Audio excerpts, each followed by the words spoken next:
Psalm 82 opens with a striking image. God stands in the divine council. He judges among the gods. This short verse has ignited centuries of debate. Was the Bible acknowledging the existence of other deities? Or was this poetic language misunderstood over time?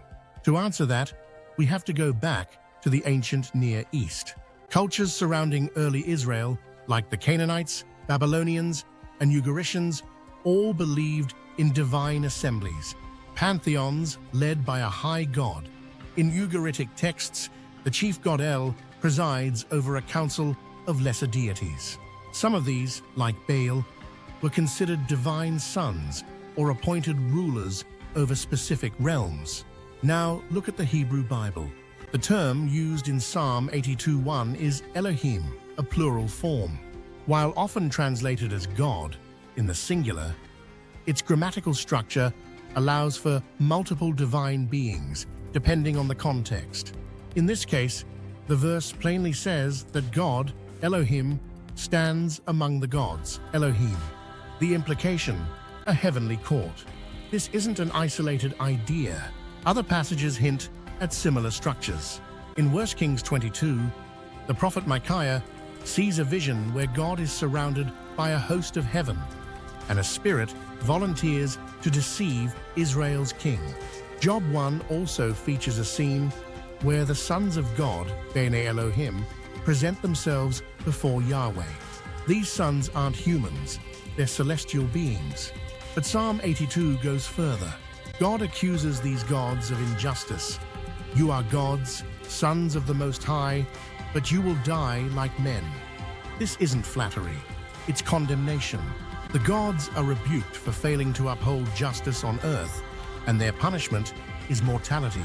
Some scholars interpret this as a polemic against foreign deities, a literary move to delegitimize rival gods by declaring their doom.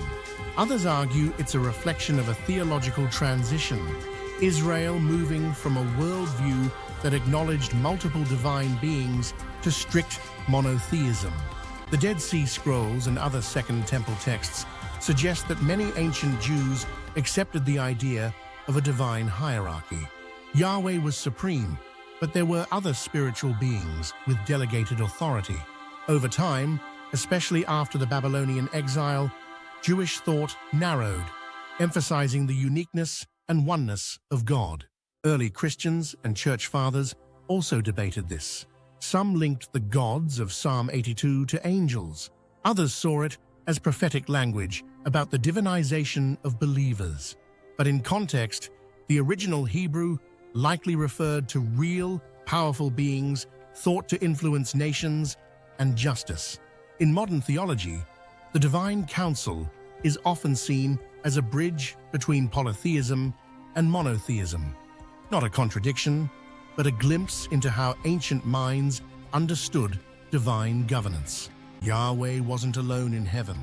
He ruled over a court. So did the Bible acknowledge multiple gods? In its earliest layers, yes, not as equals to Yahweh, but as subordinate beings in a cosmic order. Psalm 82 isn't a denial of monotheism, it's a snapshot of theology in motion. And perhaps that's what makes it powerful. A rare, raw moment where ancient Israelite belief peeks through the later monotheistic lens.